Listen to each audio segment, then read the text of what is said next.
ఎవరి ముందో చెయ్యి చాచి దేబిరించే కంటే అమ్మవారి ముందు చెయ్యి చాస్తే మనం గణపతి అనుకుంటుంది, ఆవిడ కుమారస్వామి అనుకుంటుంది, వెంటనే మనకి సకల సంపదలు కలిగేలా చేస్తుందమ్మా, సకల సంపదలు కలిగేలా చేస్తుంది. దేబిరించాలి ఎక్కడ? అమ్మవారి దగ్గర. పైగా భగవంతుడి దగ్గర చెయ్యి చాపిన వాడు ఎంత అదృష్టవంతుడు అవుతాడో తెలుసా? వాడికి మరొకటి దగ్గర చెయ్యి చాపడం ఇష్టపడదు. ఒకసారి గుళ్ళోకి వెళ్ళి అమ్మవారి దగ్గర ఇలా చేయి చాపి మనం పాదుకలో ప్రసాదమో తీర్థమో పుచ్చుకున్నాక దాని గురించి పవిత్రమైన ఆలోచన మనకుంటే ఎవడింటికి వెళ్ళి మళ్ళీ చేయి చాపండి. ఆ గుళ్ళో తీర్థానికి చేయి చాపం ఈ అద పేకాడుతుంటే చేయి చాపుతున్నాం, సిగ్గులేకపోతే సరే. ఇక్కడ ఈ చెయ్యి ఉన్నది ఎందుకు? గుళ్ళో తీర్థం, పాదుకలు, ప్రసాదం, అంత పవిత్రంగా బతికం. ఇదేంటిది అడ్డమైన వాళ్ళ దగ్గర చేయి చాపుతాం? ఇక్కడ అడిగేదేదో అమ్మవారిని అడుగుదాం. విద్యారణ్యస్వామి ఉదాహరణ. విద్యారణ్యస్వామి చాలా పేద కుటుంబం అయింది. 13 మంది సంతానంలో ఆయన ఒక్కడు. విజయనగరాన్ని స్థాపించినటువంటి మహానుభావుడు. శంకరాచార్య స్వామి జీవితాన్ని మొత్తం మాధవ విద్యారణ్యస్వామి శంకర విజయం అనే పేరు మీద మహత్తరమైన గ్రంథం సంస్కృతంలో రాసిన మహానుభావుడు. ఆయన జీవిత కథ ఏమిటంటే 13 మందిలో ఆయన ఒక్కడు. కడు పేద కుటుంబం. ఇంట్లో పరిస్థితి ఏమిటంటే వాళ్ళ అమ్మగారికి ఒంటి మీదో బట్ట, బండ మీదో బట్ట, అంటే 2 చీరలు. ఒక చీర కట్టుకుంది, ఒక చీర దండం మీద ఆరేసింది. బండ మీద అంటే అప్పట్లో దండాలు కూడా లేవు, కొండలు బండలు ఉండేవి, వాటి మీద ఆరేసేవారు. ఆ చీర ఆరితే కానీ ఈ చీర మార్చుకోవడానికి లేదండి. అంత పేదరికంలో పుడితే ఆయనకి అనిపించింది, ఏమిటిది బ్రాహ్మణ కుటుంబం, 13 మంది సంతానం, ఎలా పోషించాలి? తిండి లేదు, మాకు పెట్టడం కోసం మా అమ్మ తినడం మానేస్తోంది. ఈ తల్లిదండ్రులను నేను తపస్సు ద్వారా కాపాడాలి అని. అసలు ఎందుకు రావట్లేదు సంపదలు మనకి? ఏదైనా జన్మాంతర కర్మ అడ్డం పడుతోందా అని ఆయనకు అనుమానం వచ్చి కొండ కొమ్ము మీద కూర్చొని లక్ష్మీదేవి గురించి తపస్సు చేశాడమ్మా. అది విద్యారణ్య మహర్షి అంటే. అడ్డమైన వాళ్ళని అడగలేదు. ఊళ్ళో వ్యాపారస్తుల దగ్గరికి వెళ్ళి 10,000 అప్పిమ్మని అడగాలి. అడిగేదేదో లక్ష్మీదేవిని అడుగుతాం. మళ్ళీ వీళ్ళెందుకు ఇక్కడ సంత? చిన్నవాళ్ళని ఎందుకు అడగాలి? పెద్దవాడిని అడుగుదాం. కొడితే ఏను కుంభస్థాలను కొట్టాలి. అందరికీ సంపదలు ఇచ్చేది లక్ష్మీదేవి కదా, లక్ష్మీదేవిని అడుగుతాను అని లక్ష్మీ మంత్రాన్ని గురువు దగ్గర ఉపదేశం పొందైనా ఆ మహాలక్ష్మీ మంత్రాన్నే కొండ కొమ్ము మీద జపిస్తూ ఉంటే భగవద్ అనుగ్రహం ఎలా ఉంటుందో చూడండి. లక్ష్మీదేవి ప్రత్యక్షమై చెప్పిందట, విద్యారణ్య నీకు ఈ జన్మ మాత్రమే తెలుసయ్యా, జీవుడికి దేవుడికి తేడా అదే. నాకు నీ పూర్వజన్మ కూడా తెలుసు. బహూని మే వ్యతీతాని జన్మాని తవ చార్జున తాన్యకం వేద సర్వాణి నత్వం వేత్త పరంతప అని భగవద్గీత 4వ అధ్యాయంలో కృష్ణుడు అర్జునుడితో అన్నట్టే, అర్జున నీకు నాకు చాలా జన్మలు గడిచాయి, తేడా ఏమిటంటే నీకు అవన్నీ తెలియవు, నాకు అవన్నీ తెలుసు. అందుకే నేను వ్యవహరించే విధానం వేరుగా ఉంటుంది, నీ వ్యవహరించే విధానం వేరుగా ఉంటుంది. కాబట్టి మీకు ఆశ్చర్యం కలుగుతుంది. 14వ రోజు యుద్ధం జరుగుతుంటే 13వ రోజు రాత్రి అభిమన్యుడిని చంపేశారు. సాయంత్రం అర్జునుడు మహాపౌరుషంతో యుద్ధం చేస్తున్నాడు. వ్యాసభారతంలో ఆశ్చర్యకరమైన ఘట్టం ఉంటుంది. 14వ రోజు యుద్ధం జరుగుతూ ఉంటుంది. సాయంత్రం సూర్యాస్తమయం అయ్యేలోగా సైంధవుడు చంపుతానన్నాడు అర్జునుడు. చంపకపోతే నేను అగ్ని ప్రవేశం చేస్తానన్నాడు. రెండో తేలిక మొదటిదానికంటే. వాడిని చంపడం ఏమో కానీ వీడు చావడం తేలిక. ఆత్మహత్య తేలికేగా. ఇంకోటి చంపాలంటే చాలా కష్టం. కానీ ఇంకోటి చంపాలంటే చాలా కష్టం, చాలా ధైర్యం ఉండాలి ముందు. ఒకవేళ కత్తి తీసుకుని వాడి ఇంటికి వెళ్ళామనుకోండి చంపుతామని, వాడు ఆ కత్తి తీసుకుని మన చంపుతాడు. ఎందుకంటే మనకు ధైర్యం లేదు. నేను మళ్ళీ అవసరం లేకుండా నువ్వే పట్టుకొచ్చావు కదా లాక్కుని పడుతాడు. మనకు ఆ ధైర్యం ఉన్నప్పుడు ఇంట్లో ఆయుధాలు పెట్టుకోకూడదు, కాబట్టి ఎదుటి వాళ్ళకి ఉపయోగపడతాయి. ధైర్యం ఉండాలి ముందు. అలాగా అర్జునుడు ముందు ప్రతిజ్ఞ చేసేసాడు, సాయంత్రంలోగా సైంధవుడు చంపకపోతే నేను అగ్ని ప్రవేశం చేస్తా. కృష్ణుడు చాలా కోప్పడ్డాడు. అప్పుడు చాలామందికి తెలియదు, దారుకుడుతో అంటాడు, ఏంటి అర్జునుడికి బుద్ధి ఉందా లేదా అంటాడు. సైంధవుడిని చంపాలంటే ఎవరికి చెప్పకుండా పొద్దున్నే బావా టీకి రావయ్యా అంటే వస్తాడు, కాఫీకి రమ్మంటే వస్తాడు. కాఫీలో ఏదో కలిపి లేపే గొడవ వదిలిపోయి శ్రీమద్ రమారావుడు గోవింద. ఇంత ప్రతిజ్ఞ ఎందుకు? కానీ చేసేసాడు. అందుకోసం ఏం చేస్తారు తెలుసా? అర్జునుడిని కాపాడుతూ కాపాడుతూ కాపాడుతూ ఉంటే అనుకోని ప్రమాదం వస్తుందండి. చాలామందికి తెలియదు. అది వ్యాసభారతంలో ఉంటుంది. 14వ రోజు మధ్యాహ్నం 3 గంటల సమయంలో వస్తుంది ఒక ప్రమాదం. శృతాయుధుడు అని ఒక రాజు ఉంటాడు. వీడి ప్రాణానికి వాడు దగలపడ్డాడు అక్కడ అడ్డంగా. అర్జునుడి దగ్గర సైంధవుడి దగ్గరికి వెళదామని చూస్తున్నాడు. 4 అయిపోయింది, 3:30, 4 అయిపోయింది. ఇంకా 2 గంటలు కూడా సమయం లేదు. ఇంకా 50,000 మంది ఉన్నారు సైన్యం అక్కడ. వాళ్ళని దాటుకుని వెళ్ళాలి, సైంధవుడిని చంపాలి. శృతాయుధుడు అని వస్తాడు వాడు. వాడికి శృతాయుధుడని పేరు ఎందుకు వచ్చిందంటే వాడి దగ్గర ఒక గద ఉంది. ఆ గద బాగా ఫేమస్. ఆ గదతోనే యుద్ధానికి వస్తాడు వాడు. బాణాలు ముందు వేస్తాడు. బాణాలు పని చేయకపోతే ఆ గద విసురుతాడు. ఆ గద విసిరితే దాని నుంచి శ్రీమన్నారాయణమూర్తి కూడా తప్పించుకోలేడు. అది వాడుకున్న వరం. వాడు శృతాయుధుడు. వాడు ఇలా వచ్చి బాణాలు వేస్తాడు. ఎంతగా అర్జునుడిని ఏం చేయలేకపోతాడు వాడు. అప్పుడు ఒళ్ళు మండి గద విసురుతాడు. ఆశ్చర్యకరంగా భగవంతుడు కాపాడడం అంటే ఎలా ఉంటుందో చూడండి. శ్రీ మహావిష్ణువు కృష్ణుడి రూపంలో అంతవరకు పగ్గాలు పట్టుకున్నాడు కదా, గుర్రాలు నడుపుతున్నాడు కదా. పగ్గాలు పట్టుకున్నవాడు ఒక్కసారి పగ్గాలు వదిలేసి ఇలా లేస్తాడు. ఆ గద విష్ణువును తాకుతుంది, కృష్ణుణ్ణి తాకుతుంది. తాకిన వెంటనే వెనక్కి వెళ్ళి ఆ శృతాయుధుణ్ణి తాకింది. వాడు వెంటనే తలబగిలి చచ్చిపోయాడు. అది కృష్ణ పరమాత్మ అనుగ్రహం అంటే. అర్జునుడికి ఆశ్చర్యమైంది ఒక్కసారి. వ్యాసభారతంలో 14వ రోజు యుద్ధం మధ్యాహ్నం 4 గంటల వేళ ఈ ఘట్టాన్ని వ్యాసుడు అద్భుతంగా వర్ణిస్తాడు. భగవంతుడు నమ్ముకుంటే తిరుగులేదయ్యా అని. అర్జునుడు ఆశ్చర్యపోతాడు. ఇదేమిటి, అసలు కృష్ణుడు ఎందుకు లేచాడు? సారథి లేచాడంటే రధికుడికి అవమానం, అది అంతే కదా. సారథి లేస్తే రధికుడికి అవమానం. రధికుడు అంటే సారథిని కూడా కాపాడుకోవాలి. నా సారథిని నేను కాపాడుకోవాలి, నా సారథిని నన్ను కాపాడటం ఏంటి కృష్ణుడైతే మాత్రం అని ఆయనకు పౌరుషం వచ్చి, బావా ఎందుకు లేచావు? ఎందుకు ఊరుకో, వేరే మొహం, నీకెందుకు తెలియదు, మధ్యలో టీ తాగుదాం లేచా, నీకెందుకు కూర్చో, పని చేయాలి ఆయన. ఎందుకు లేచాడంటే అప్పుడు కథ చెబుతాడు. వాడు ఎవడు అనుకుంటున్నావు? వాడు మామూలు రాజు కాదు. వాడు ఒక నదికి పుట్టాడు, ఒక సముద్రానికి పుట్టాడు. సముద్రుని పేరు వరుణుడు, తల్లి పేరు నది పర్ణాశ అనే నదికి వరుణునికి జన్మించాడు. వాళ్ళ ఎందుకు కలిగారు, వాళ్ళ సంబంధం మనకు అనవసరం, నీకు విషయం విను. ఆ కొడుకు పుట్టాక ఆ తల్లి ఏం కోరిందంటే, నా కొడుక్కి ఏదైనా ఒక దివ్యాయుధం ఇవ్వమని వరుణుడిని కోరింది. ఆ వరుణుడు అన్నాడు, ఇగో గద ఇస్తున్నాను, ఈ గద ప్రయోగిస్తే శ్రీ మహావిష్ణువైనా వెళ్ళిపోవలసిందే, కానీ దానికి ఒక షరతు పెట్టాడు. ఈ గద ప్రయోగిస్తే ఎంత మహావీరుడైనా చనిపోతాడు, బ్రహ్మ విష్ణు మహేశ్వరుడు కూడా తిరుగులేదు. కానీ షరతు ఏమిటంటే, ఇది యుద్ధం చేసేవాడి మీదే ప్రయోగించాలి, ఖాళీగా ఉన్నవాడి మీద ప్రయోగించకూడదు. అందుకని ఈ శృతాయుధుడు అర్జునుడి మీద వేశాడు. మధ్యలో ఈయన లేచి నిలబడ్డాడు. ఆ గద ఎవరికి తగిలింది? సారథికి తగిలింది. సారథి ఖాళీగా ఉన్నాడు. ఇక్కడ కృష్ణ పరమాత్మ ఆయన యుద్ధం చేయటంలా, యుద్ధం చెయ్యని వాడి మీద వేశాడు కాబట్టి ఆ గద వెనక్కి వెళ్ళి వాడినే వేసి చంపేసింది. అది దైవానుగ్రహం ఉంటే మొత్తం జీవితాలు మారిపోతాయి.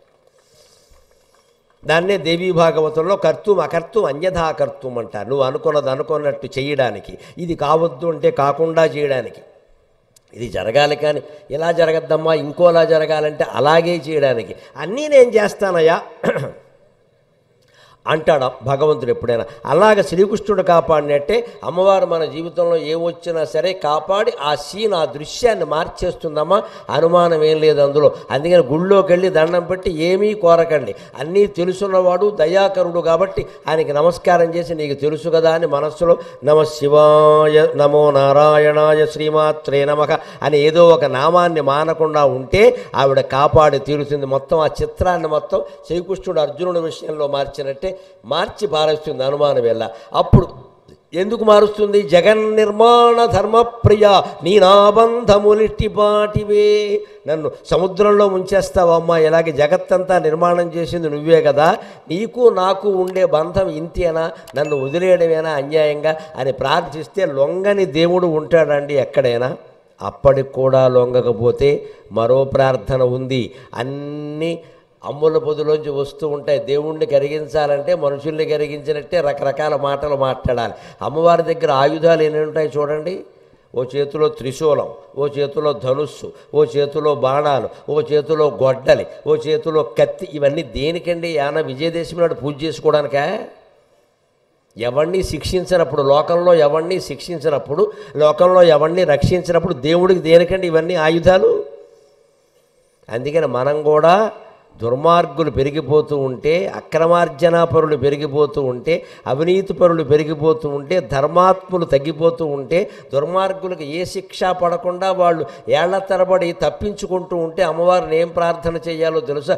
4-5 ఆయుధములు కేల దాల్చి నిలిచియుందువు దేనికో నిశ్చలముగా, నాలుగైదాయుధములు కేల దాల్చి నిలిచియుందువు దేనికో నిశ్చలముగా, ఎవ్వరికి శిక్ష వేయని ఎవ్వరిని రక్ష చేయని ఎవ్వరికి శిక్ష వేయని నిర్లిప్త సాక్షివేమో. ఇన్ని ఆయుధాలు ఉన్నాయమ్మా, కత్తి పట్టుకున్నావు, గొడ్డలు పట్టుకున్నావు, బాణం పట్టుకున్నావు, రంపం పట్టుకున్నావు, దేనికి? ఫోటోలకు పోజులు ఇవ్వడానిక ఇవన్నీ? నేను లోకంలో దుర్మార్గులు ఇంతమంది ఉన్నారు, వాళ్ళెవరిని నువ్వు శిక్షించకపోతే, ధర్మాత్ములైన వాడిని కాపాడకపోతే ఇంకేం చేస్తావు ఇక్కడ ఖచ్చితంగా అని మనం ప్రార్థన చెయ్యాలి. అప్పటికీ కరక్కపోతే కన్నీళ్ళు పెద్ద మంత్రం. మానవుల్ని కరిగించడానికి కన్నీరు ఉపయోగిస్తుంది అంటే దేవుణ్ణి కరిగించడానికి కన్నీరు ఎక్కువ ఇంకా ఉపయోగపడుతుందమ్మా. మహిళలు అదృష్టవంతులు, మాకంటే మీకు తొందరగా వచ్చేస్తే కన్నీళ్ళు. 2 కుండలు ఉంటాయి కళ్ళల్లో, ఎప్పుడు కావాలంటే అప్పుడు కుళాయి ఆన్ చేస్తే చాలు మొత్తం వచ్చేస్తాయి. మొగుడైనా మావగారైనా కరిగిపోయి అట్టే రొట్టె మట్టే పోవలసిందే. పైగా మన శాస్త్రాలు ఏం చెబుతున్నాయంటే ఆ ఆడది ఏడిచిందంటే ఆ ఇంట్లో సంపదలు ఉండవంట. అందుకే ఓ మొగాడు శుభ్రంగా తాగేసి వచ్చి కొట్టేసేట. మళ్ళీ వాడు ఏడుస్తూ ఉంటే ఏడిచామంటే చెదగొట్టేస్తా. ఇందాక పురాణంలో చెప్పారు ఆడది ఏడవకూడదు, వీడిని కొట్టచ్చు తప్పులేదు. అంటే ఆవిడ కొట్టేసి చెదగొట్టేసి ఏడుస్తుంటే ఏడవకూడదని చెప్పారు పురాణాలు. ఇన్ని దాగమని చెప్పారు ఏంటి పురాణాల్లో? అది మనకు అక్కలా. ఆడది ఏడవకూడదని చెప్పారు అంటే ఆడవాళ్ళకి ఏడ్చే హక్కు కూడా లేదా? ఆడది కన్నీళ్లు పెట్టకుండా ఉండాలంటే మొగాడు ఆ కన్నీళ్లు పెట్టే అవసరం ఆవిడికి రాకుండా చూడాలి. అది కాపురం అంటే. అంత పరిస్థితి ఎందుకు వచ్చింది? అది ఈ మొగాడి వల్ల కాకూడదు. ఏదో పిల్లల గురించో బయట వాళ్ళ గురించో అది వేరే విషయం ఉంటే ఏంటి, వీళ్ళ భాగాలు ఏమిటని అడిగితే ఆవిడ చెబుతుంది కదా, ఆ పరిష్కరిస్తూ. దానికి మనమే కారణమైతే ఇంతకంటే కర్మ ఉందా ఇంకా? లేదా చెప్పాలి, నువ్వు అపార్థం చేసుకుంటున్నావు కానీ ఏం లేదని చెప్పాలి, లేదా సరి చేసుకుంటానని చెప్పాలి. చేసిన తప్పు ఒప్పుకుంటే అయిపోయా, ఏముంది, కరిగిపోతారు. కన్నీళ్లతో కూడా భగవంతుణ్ణి కరిగించచ్చండి. నిజమైన అభిషేకం కన్నీటితో చేయాలండి. పన్నీటితో చేసినా ఫలిస్తుందో లేదో నేను చెప్పలేను. ఎందుకంటే ఎవరైనా మనమైనా కురిసిన చల్లిన పన్నీటిని మర్చిపోగలం, కురిసిన కన్నీటిని మర్చిపోగలమా? ఓ పెళ్ళికి వెళ్ళామనుకోండి, ఇప్పుడు తగ్గిపోయే ఆచారాలు. పూర్వం పన్నీరు బుడ్డితో వచ్చి అందరి మీద జల్లేవారు, ఇప్పుడు ఎవడో జల్లట్లేదు. ఇక్కడ మొత్తం దానికి ఓ మనిషిని పెడతారు, వాడు జల్లకుండా పోతాడు. అక్కడ ఈ సంత వచ్చింది ఈవెంట్ మేనేజ్మెంట్ అని, ప్రతిదానికి ఓ మనిషి. తాళి కట్టడానికే పెళ్లి కొడుకుని పెట్టారు, దానికి కూడా ఈవెంట్ మేనేజర్ని చూస్తే సరిపోయింది. అన్నిటికీ ఈవెంట్ మేనేజర్. ఇంకా అసలు మీ కన్యాదాత ఏమవుతాడో పెళ్లి కూతురు ఏమవుతుందో తెలియదు ఇక్కడ. పూర్వం అలా కాదండి, బంధువుల్లో మేనమామ లేకపోతే పెద్దన్నగారు వచ్చి వాళ్ళ ఆవిడ ఇంటి పెద్దకోళ్ళు ఆ పన్నీర్ బుడ్డి గంధం అన్ని పట్టుకొచ్చి అందరి దగ్గరికి వచ్చి ఇలాంటి ఎత్తిమీద జల్లేవారు. ఆడాళ్ళ మీద ఆవిడ, మగాళ్ళ మీద ఈయన. అలా పెళ్లిలో జరిగిన పన్నీటిని మనం మర్చిపోవచ్చండి. కానీ ఎవరైనా మన అక్కడ అవమానిస్తే కురిసిన కన్నీటిని మనం మర్చిపోగలమా? ఎన్నేళ్ళైనా ఆ పెళ్లి గురించి ఎవరైనా ప్రస్తావిస్తా, పన్నీరు చల్లగానే సరిపోయింది ఏంటి? ఒక ఆవిడ నన్ను ఎంత మాట అందో తెలుసా, ఆవిడకి బిడ్డలు ఉన్నారు, నాకు బిడ్డలు లేరని ఇష్టం వచ్చినట్టు మాట్లాడింది అని ఆ తల్లి మర్చిపోతుందండి ఆ దుఃఖాన్ని. ఎప్పుడు ఆ పెళ్లి ప్రస్తావన వచ్చినా ఆవిడ అలా అంది, ఆవిడ అలా అంది, ఆవిడ అలా అంది, అంతే అర్థమవుతుంది కదా. పన్నీరు కంటే కన్నీరు గొప్పది, బాగా గుర్తుంటుంది. దేవుడి దగ్గర కూడా పన్నీరు కంటే కన్నీరు బాగా గుర్తుంటుంది. అందుకే అమ్మవారి దగ్గర నిలబడి అన్ని ఎరింగిన దానవు కన్నీరెరుగంగలేవే కాదనగలవా, అన్ని ఎరింగిన దానవు కన్నీరెరుగంగలేవే కాదనగలవా, చిన్ని గరిక పువ్వొక్కటి చిన్ని గరిక పువ్వొక్కటి కన్నీటను తడియుచుండ కనవా వినవా. నేను కవిని, అవధానిని, నేను పద్యంలో ప్రార్థించానమ్మా, మీరు వచనంలో ప్రార్థించండి, నష్టం ఏమిటి? అమ్మవారికి పద్యమే వచనం, అమ్మవారికి వచన కవిత్వం కూడా తెలుసు, అన్ని భాషలు తెలుసు. ప్రార్థన చేరాలి అంటే మన హృదయం నిష్కల్మషంగా ఉండాలి. అన్నీ తెలిసిన దానివి కన్నీటి విలువ తెలియదా? కాదనగలవా? చిన్న గరిక పువ్వు ఒక్కటి, ఏదో ఒక గడ్డి పువ్వు లాంటి మనిషిని నేనే పెద్ద గులాబీ పుష్పాన్న, చామంతి పుష్పాన్న, మహారాజులు ధరించే పుష్పాన్ని కాదు, రోడ్డు మీద ఉండే గడ్డి పువ్వుని, రోడ్డు మీద కూడా రోడ్డు పక్కన ఉండే గడ్డి పువ్వు లాంటి మనిషిని, ఈ చిన్న గడ్డి పువ్వు కన్నీళ్లతో తడిసిపోతూ ఉంటే నీకు కనబడడం లేదా అని అమ్మవారిని ప్రార్థిస్తే అమ్మవారు ప్రత్యక్షమై అన్ని రకాల కష్టాలు పోగొడుతుందండి. ముగిస్తూ మనం ఒక్క మాట చెబుతాం. మన హిందూ దేవాలయ సంస్కృతి గురించి, విగ్రహారాధన గురించి చాలామందికి అనుమానం ఉంటుంది. ఊరికే రాళ్ళకి మొక్కుతారు, మీరు రాళ్ళకి మొక్కుతారు అని ఇతర మతాల వారు ఆక్షేపిస్తూ ఉంటారు. మన వాళ్ళకి అనుమానం వస్తుంది, అవన్నీ బొమ్మలే, అవన్నీ బొమ్మలే, నవదుర్గ అయినా బొమ్మలే, శతదుర్గ అయినా బొమ్మలే, బొమ్మలే కదా మరి అక్కడ ఉన్నది. ఈ బొమ్మలను నమ్ముకుంటే బాగుంటామా? బొమ్మ మాట్లాడుతుందా? దానికి ప్రత్యక్ష నిదర్శనం ఏమిటో తెలుసా? మీ ఇంట్లో మీ అమ్మగారు ఉన్నా సరే మీరు మాట్లాడకపోతే ఆవిడ బొమ్మే కదా. మాట్లాడకపోతే అమ్మ అయినా బొమ్మ అయినప్పుడు మాట్లాడితే బొమ్మ కూడా అమ్మ అవుతుందమ్మా ఖచ్చితంగా. ఇది నిజమైతే అది నిజం అవుతుంది. మన ఇంట్లో మన అమ్మ ఉంది, మా నాన్న ఉన్నాడు, నువ్వు మాట్లాడకపోతే ఏం ఉపయోగం? బొమ్మే. మనం మాట్లాడితేనే వాళ్ళకి ఆనందంగా ఉంటుంది. మరి మాట్లాడకపోతే అమ్మ కూడా బొమ్మలా శిలా విగ్రహంలా ఉండిపోయినప్పుడు బొమ్మ అయినా సరే నువ్వు మాట్లాడితే అమ్మవారు అవుతుందండి. వ్యర్థంగా ఫోన్లో వాళ్ళతో వీళ్ళతో గంటలు మాట్లాడతాం, భగవంతుడితో మాట్లాడలేరా? గుళ్ళో బహిరంగంగా మాట్లాడితే పిచ్చాడంటారండి. మీ ఇంట్లో మాట్లాడండి. మీ ఇంట్లో ఎవరు అడుగుతారు మిమ్మల్ని? తలుపేసేయండి. నేను ఒక్క రహస్యం ఇప్పుడు చెబుతున్నానమ్మా. ఇంతవరకు మీకు చెప్పిన పద్యాలు, ఈ రకంగా అమ్మవారి మీద నేను రాసిన 200 పద్యాలు నా ఇంట్లో ఏకాంతంగా నేను అమ్మవారితో మాట్లాడిన మాటలండి ఇవన్నీ కూడా. అవే మీకు చెబుతున్నాను. ఇవాళ చెప్పినవి ఇంకా తక్కువ, అనేక సభల్లో 200 పద్యాలు ఉన్నాయి.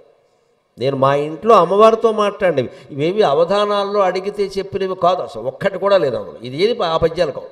మా ఇంట్లో పొద్దున్న నేను సంధ్యావందనమో అనుష్ఠానమో చేసుకునేటప్పుడు ఒక్కోసారి భావావేశం వస్తుంది. నా కష్టాలు నాకున్నాయి, నా సుఖాలు నాకున్నాయి, నాకు చెప్పుకోవాలనిపిస్తుంది. ఒక్కోసారి ఎవరి కష్టమో నేను స్పందిస్తాను. అమ్మ వాళ్ళంతా బాధపడుతున్నారు, వాళ్ళని కాపాడలేవా అని అడుగుతా. నాకేమి వచనంలో అడగడం నాకేం కర్మ, సహస్రావధానం చేసిన వాడిని నేను పద్యంలోనే అడుగుతాను. నేను మాట అయితే గాలిలో గెలిచిపోతుంది, పద్యం అయితే శాశ్వతంగా ఉంటుంది. అలా అమ్మవారి దగ్గర మాట్లాడిన మాటల పద్యాలే మీకు ఈవేళ వినిపించాను నేను.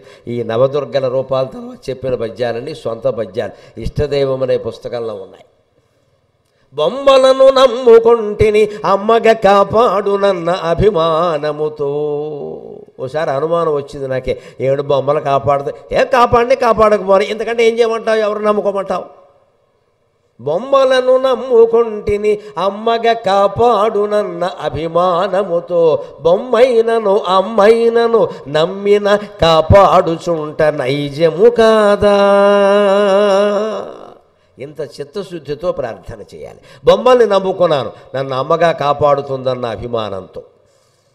బొమ్మైనా సరే అమ్మైనా సరే నమ్మితే చాలు కాపాడుతుంది, అందులో అబద్ధం ఏమాత్రం లేదు. చెబుతూ మీకు చివరి మాట ఒకటి చెబుతున్నా. ఎప్పుడూ మనకి 2 చేతులు ఇచ్చాడు, 2 చేతులు ఇచ్చాడు భగవంతుడు. ఎందుకో తెలుసా? ఈ బోడి జీవితాన్ని, సంసారాన్ని ఈదడానికి 2 చేతులు అవసరం లేదమ్మా. ఓ చెయ్యి చాలు. ఇదంత గొప్పదేం కాదు, ఇక్కడ దీనికి అంత సీన్ ఏం లేదు. నువ్వు పుట్టగానే సంసారం నీకు వచ్చేసిన సంసారం అంటాడు ప్రతివాడు. నువ్వు సంసారం అనే మాట పెళ్లి చేసుకున్నాక కదా, చేసుకోకుండా ఉండకపోయేవా? ఎవడొద్దన్నాడా? ఎవడు చేసుకోమన్నాడు? నీ కోరికలు చంపుకోలేక నీకు తోడు నీడ దూడ పేడ అని చేసుకున్నావు. అక్కడ పెద్దగా పేడ మిగిలింది, తోడు పోయింది. ఇప్పుడు మళ్ళీ సంసారం అంటున్నావు. ఇక్కడ పెద్ద సంసారం సాగరం అని కూడా అంటారు. సముద్రం అంటే మరి ఈదడానికి 2 చేతులు ఉండాలి కదండి. లేదమ్మా, ఒక్క చేత్తో సంసారాన్ని ఈదచ్చు. 2వ చెయ్యి ఎక్కడ ఉండాలో తెలుసా? అమ్మవారి పాదాల మీద ఒక చెయ్యి పెడితే ఒక చేత్తోనే సంసారాన్ని ఈదచ్చండి. అనుమానం ఏమీ లేదు, అనుమానం ఏమీ లేదు. ఒక చెయ్యి ఎప్పుడు అమ్మవారి పాదాల మీద ఉండాలి. అంటే మనస్సులో అమ్మవారిని స్మరిస్తూ ఉండాలి. శ్రీమాత్రే నమః, శ్రీమాత్రే నమః, శ్రీమాత్రే నమః. ఆ స్మరణ మానకూడదు. చెయ్యి అమ్మవారి పాదాల మీద ఉండమంటే గుళ్ళోకి వెళ్ళి అలా చెయ్యి కూర్చోవడం కాదు, ఉండని ఎవరు తలుపులు వేసేస్తారు. అది భౌతికంగా చెబుతారు. ఒక చెయ్యి అమ్మవారి మీద ఉంటే ఈ బోడి సంసారాన్ని ఈదడానికి 2 చేతులు అవసరం లేదండి, ఒక చెయ్యి చాలండి తేలిగ్గా. ఎందుకంటే ఆవిడ తలుచుకుంటుంది, ఆవిడ ఈదేస్తుంది. అక్కడ మన ఊరికే నిమిత్త మాత్రంగా ఉంటాం అక్కడ. అలాగే మీరందరూ మీ సంసారాలను 1 చేత్తో ఈదడానికి, అన్ని విధాలా తరించడానికి, భగవంతుడి యొక్క కృప కలగడానికి ఈ ప్రసంగం ఉపయోగపడుతుందనే భావనతో ఉన్నాను నేను. ఇంకొక మాట చెప్పి నేను సెలవు తీసుకుంటా. నిజంగానే ప్రార్థన చేస్తే అమ్మవారి యొక్క దయ ఎలా ఉంటుందో తెలుసా? ఏమి దయామృతం విధియో, ఏమి దయామృతం విధియో, ఎంత కృపన్ భరియింతునమ్మ. ఏమి దయామృతం విధియో, ఎంత కృపన్ భరియింతునమ్మ. నిశ్చీమము నిశ్చలము నివసించును భక్తుని గుండెలందునన్. స్వామిని నికటాక్షమది నిశ్చీమము నిశ్చలము నివసించును భక్తుని గుండెలందున స్వామిని నీకటాక్షమది పండితులియది నమ్మలేక ఈ భూమి ధనాఢ్యులంగొలిచి పొక్కుచు సృక్కుచు నుందురేలకో. అమ్మవారి దయామృతం అనేది కురిస్తే ఆ కృపని మనం తట్టుకోలేం. విద్యారణ్య స్వామి కథ చెప్పుకున్నాం మనం. ఆవిడ ప్రత్యక్షమే ఏం చేసిందో తెలుసా? నీకు నీ జన్మలు తెలియవు, నాకు తెలుసునయ్యా. పూర్వజన్మలో మీరెవరికీ పెట్టలేదు, అందుకని మీకు కలగలేదు అంటే ఈయన అన్నాడు, నేను తపస్సు చేశాను, నువ్వు ప్రత్యక్షమయ్యావు. ఇప్పుడు పూర్వజన్మ పరజన్మ అని సుప్రీంకోర్టులో లాయర్లా మాట్లాడితే ఎలాగా? మీ తపస్సుకు ఓ ఫలితం ఉండాలి కదా, మీరు కనపడ్డారు, ఓ ఫలితం ఉండాలి కదా. అంటే అమ్మవారు ఇరుక్కుపోయింది, దేవుళ్ళని కూడా ఇరికించేయచ్చు మన లాజిక్. మరి కష్టపడి తపస్సు చేశాం, నువ్వు ఇప్పుడు ఏమన్నా పూర్వజన్మ కారణం చెప్తే ఒకటి లాయర్ వాదన, అది నువ్వు పోగొడతావో ఏం చేస్తావో నాకు తెలుసు అంటే ఉపాయం చెప్పిందండి. నీ చేత్తో ఏం చేసినా కుదరదు అంటే నువ్వు వ్యాపారం పెడితే మట్టి అయిపోవడం ఖాయం. కానీ ఎవరి చేతన్నా పెట్టించు, నువ్వు ముహూర్తం పెట్టు, వ్యాపారం వాళ్ళ చేత పెట్టించు, నువ్వు డబ్బులు పెట్టకవు, వాళ్ళని పెట్టమను. కానీ వాళ్ళు బాగుండాలి కదా, అంచేత నువ్వు ముహూర్తం పెట్టు, వాళ్ళ చేత ఒక సామ్రాజ్య స్థాపన చేయించు, లేదు వ్యాపారం చేయించు, ఓ బడి పెట్టించు, గుడి కట్టించు, ఏదైనా చెయ్యి. అక్కడ నువ్వు చాలా సుఖంగా ఉంటావు, నీ దారిద్ర్యం అంతా తొలగిపోతుంది. అంటే విద్యారణ్య స్వామి విజయనగర సామ్రాజ్య స్థాపనకి ముహూర్తం పెట్టి ఎవరిని పెట్టాడో తెలుసా? ఆ రోజుల్లో ఆ మహర్షుల యొక్క హృదయం చూడండి. ఈయన ఒక ఏడాది పాటు తపస్సు చేశాడు ఆ కొండల్లో విద్యారణ్యుడు.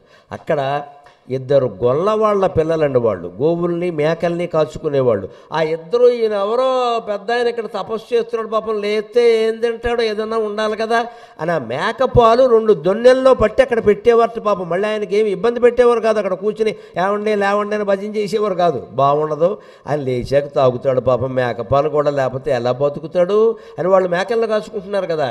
మేకపాలు దొన్నెల్లో పట్టి అక్కడ పెట్టారట. ఆయన పాపం ఎప్పుడో 1 గంటకో 2 మెలకు వచ్చినప్పుడు చూస్తే 2-3 దొన్నెల్లో పాలు సిద్ధంగా ఉండేవి, ఆ పాలు తాగాడు. ఆ రకంగా కేవలం మేకపాలు తాగి విద్యారణ్య స్వామి ఏడాది పాటు తపస్సు చేశాడు. అందుకని కృతజ్ఞత చూడండి. బ్రాహ్మణుడు అంటే, ఋషి అంటే ఆ కాలంలో ఎలా ఉండేదో. వెంటనే ఆయన ఈ ఇద్దరు గొల్ల పిల్లల్ని పిలిచేట, నాకు మేకపాలు ఇచ్చింది వీళ్ళే కదా, నేను సంపదలు ఇస్తే వీళ్ళకి ఇవ్వాలి, వేరే వాళ్ళకి ఎలా ఇస్తాను? వాళ్ళు మేకపాలు ఇవ్వగలరు, అంతే ఇచ్చారు, నేను సామ్రాజ్యం ఇవ్వగలను అని చెప్పి వాళ్ళని పిలిచి సాముగరుడీలు నేర్పి గోవులు కాసుకునే వాళ్ళని, మేకలు కాసుకునే వాళ్ళకి సాముగరుడీలు నేర్పి వాళ్ళని వీరులను చేసి విజయనగర సామ్రాజ్య స్థాపన చేసి వాళ్ళకి ఇచ్చాడమ్మా. ఆ ఇద్దరే హరిహరరాయలు బుక్కరాయలు. హిందూ వ్యవస్థ ఎంత గొప్పదో, ఎక్కడ కులం ఉందండి? ఆయనేమో బ్రాహ్మణుడా, వీళ్ళేమో గొల్లవాళ్ళ. తనకి మేకపాలు ఇచ్చారన్న కృతజ్ఞతతో ఆ మహానుభావుడు సామ్రాజ్య స్థాపన చేసి వాళ్ళకి ఇచ్చేసాడు. మీరు పరిపాలించుకోండి. ఎందుకంటే లక్ష్మీదేవి ఏం చెప్పింది? నువ్వు సింహాసనం మీద కూర్చుంటే అది మట్టే, నువ్వు పక్కన ఉండవు. You are a king maker, not you are a king. నువ్వు కింగ్ కాదు, నువ్వు కింగ్ మేకర్. రాజకీయాల్లో కూడా ఎప్పుడు కింగ్గా రాజకీయ నాయకుడిగా ఉండి ఎమ్మెల్యే మంత్రిగా ఉంటే ఆయన ఆస్తులన్నీ కరిగిపోతాయి. కింగ్ మేకర్గా ఉన్నవాడు ఆస్తులు పెరుగుతూ ఉంటాయి, అది వేరే విషయం. పెత్తనం అంతా అయిందే. ఈయనేం మాట్లాడాడు, ఆయన వెళ్ళి అడగమంటాడు. కింగ్ మేకర్గా ఉండు నువ్వు, నీకేం పోయింది ఇబ్బంది అని చెప్తే ఆయన విజయనగర సామ్రాజ్యానికి ప్రధాన సలహాదారుగా రాజగురువుగా ఉండి మహావైభవంతో వెలసిల్లాడంటే భగవత్ కటాక్షం ఉంటే కానిది కూడా అవుతుంది, అయ్యేది అవుతుందని వేరే చెప్పక్కర్లా. ఆ కటాక్షాన్ని మనం నమ్ముకోవాలి. కానీ స్వామిని నీ కటాక్షం అది ఎప్పుడూ మన చేతులు నిండనంత పట్టలేనంత సంపద ఆవిడ ఇస్తుంటే, నిశ్చీమము, దానికి అంతు లేదు, నిశ్చలమైన సంపదలు ఇస్తుంది మనకి. అటువంటి అమ్మవారిని ప్రార్థించడం మానేసి పైగా భక్తుని గుండెల్లో ఉంటుంది. దీనికోసం మీరు ఏం చేయక్కల, యజ్ఞాలు యాగాలు కూడా అక్కల, అవి చేసేవాళ్ళని చేయనివ్వండి. భక్తిగా మనస్సులో ప్రార్థిస్తే చాలు. అంతకని ఎంత సులభమైన పనిది. అన్నం కూడా మానక్కలేదు, అన్నం తిన్నాక ప్రార్థన చేసినా పర్వాలేదు, మంచం మీద పడుకుని నిద్ర పట్టక ముందు ప్రార్థన చేసినా పర్వాలేదు. అందుకని ఆ అమ్మవారి దయ, స్వామిని నీ కటాక్షమది, దాన్ని నమ్ముకోవాలి. అంతేగాని పండితులైన వాళ్ళు కూడా దీన్ని నమ్మకుండా ఆ రాజుగారిని పొగుడుదామా, ఈ నాయకుడిని పొగుడుదామా, వాడిని పట్టుకుంటే ఏదో ఇస్తాడేమో, మనం వెళ్ళి ముఖ్యమంత్రి గారినో మంత్రి గారినో పట్టుకుంటే మనకు ఏదైనా పీఠం పెడితే 2 ఎకరాలు ఇస్తారేమో. ఏమి దౌర్భాగ్యం అండి ఇది, పని లేక ఏమి దౌర్భాగ్యం అండి. నేను ఒక ప్రతిజ్ఞ చేస్తూ సెలవు తీసుకుంటున్నానమ్మా. గరికిపాటి బతుకున్నంతకాలం పీఠాలు పెట్టడు, జనపీఠంలో ఉంటాడు, ఖచ్చితంగా జనపీఠంలో ఉంటాడు. ఎక్కడ పీఠాలు మఠాలు నా పేరు మీద ఎవరైనా పెట్టి సందాలు అడిగినా దయచేసి ఇవ్వకండి, నాకు ఆ బుద్ధి లేదు, వాడు మోసం చేస్తున్నట్టే లెక్క. నా మీద ఇప్పుడు చాలా ఒత్తిడి వస్తుంది కాబట్టే నేను బహిరంగంగా చెబుతున్నాను. మీరు ముందు ఉండండి, మీకు ఎందుకు అంటున్నాడు, మన ముంచేయడానికి. ఇక్కడ మన పేరు పెట్టేస్తాడు, అక్కడ ఒక ధ్యాన కేంద్రం పెట్టేద్దాం, గుడి కట్టేద్దాం, తర్వాత శ్మశానం కట్టేద్దాం, సమాధి కట్టేద్దాం గరికిపాటికి. ఇదంతా ఎందుకు చేయాలి నేను? నాకు 2 కొడుకులకు ఉద్యోగాల కోసం ఎంత చేయాలమ్మా? నా జీవితాంతం నా కుటుంబాన్ని పోషించుకునే సంపద నాకు ఉందమ్మా, అమ్మవారు ఇచ్చింది. నేను పేదవాడిని కాదు, నాకేం ఇబ్బంది లేదు. నా కొడుకుల్ని, కోడళ్ళని, మనవరాలని నేను హాయిగా కూర్చోబెట్టి పోషించగలను, ఇబ్బంది ఏం లేదు. నేను ప్రజల హృదయాల్లో ఉండే పీఠం పెడతాను తప్ప ఎక్కడా వేరే పీఠం అంటే మీరు నమ్మక్కలేదు, ఏం చేయక్కల. నాకు అక్కర్లేదు. ఎవరి దగ్గర 2 ఎకరాల కోసం నన్ను చేయి చాపమంటావు? ఇక్కడ నా హృదయంలో అమ్మవారికి 2 ఎకరాల గుడి ఎప్పుడూ కట్టే నేను 20 ఏళ్ల క్రితం, నాకు చాలేదు. మీకు కూడా నేను అదే చెప్పదలుచుకున్నా, ఎవరిని యాచించకండి, బెగ్గర్స్ కావద్దు. మనం భిక్షుకులు అవ్వాల్సిన అవసరం మనకి లేదు. మన హృదయంలో పీఠం పెట్టి భగవంతుని ప్రార్థించుకోవడానికి అక్కడ స్థలం, ఇక్కడ గుడి దేనికండి? పని లేక మీ గుండెల్లో గుడిగట్టి భగవంతుని ప్రార్థించండి. ఒక్క మాట చెప్పి నేను సెలవు తీసుకుంటా. పరిస్థితులు ఎలా ఉన్నా మన్నెవరేం చేయలేరమ్మా. పరిస్థితులు నీ గుప్పెట్లో ఉండాలంటే పరమేశ్వరుడు నీ గుండెల్లో ఉండాలి తల్లి, పరమేశ్వరుడు నీ గుండెల్లో ఉండాలి. ఆ పరిస్థితులన్నింటినీ భగవంతుడు మార్చేస్తాడు.